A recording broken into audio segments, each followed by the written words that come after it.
We are working on a 488 valves today. We changed the light bulb out and it's still not working. So let's go ahead and open her up. So now that we got the ballast opened up, we're going to check the internals.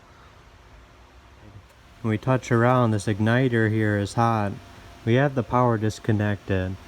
So the igniter being hot, it's more than likely the issue for the ballast not wanting to turn on and start. Sometimes it can be a capacitor that doesn't have enough capacity to supply enough power to the ballast. This is your ballast right here, and this is your capacitor down here.